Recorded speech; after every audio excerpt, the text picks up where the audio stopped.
Evet arkadaşlar, size bugün kendi yazmış olduğum programı tanıtacağım. İsmim Kenancan Baydar. Evet, tezgahımızı 10 tuşuna basarak açıyoruz.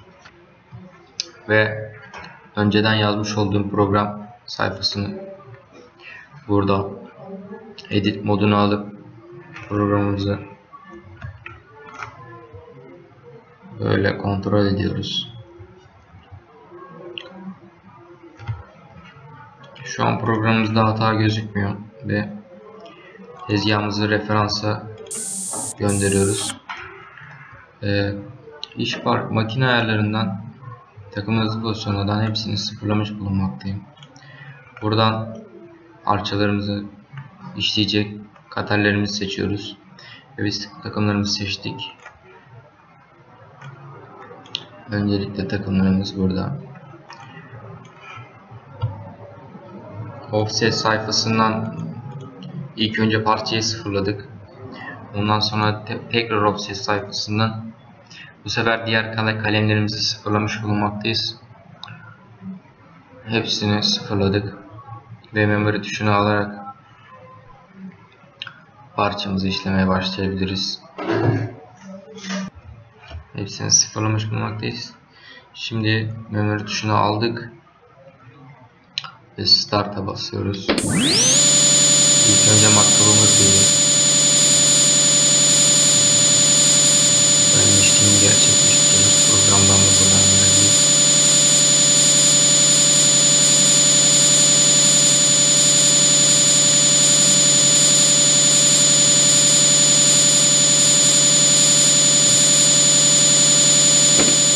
Şimdi dış çap kaba kalemimiz geldi.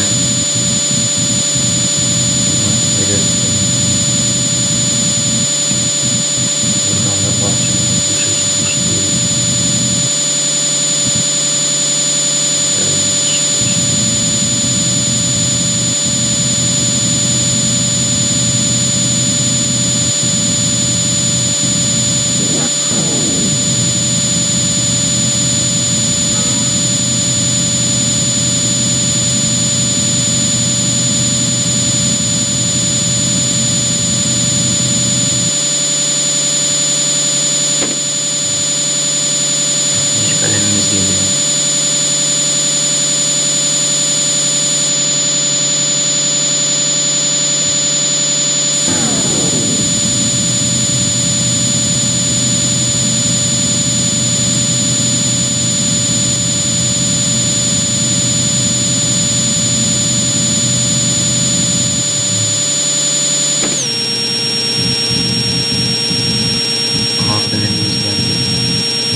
Bu şekilde.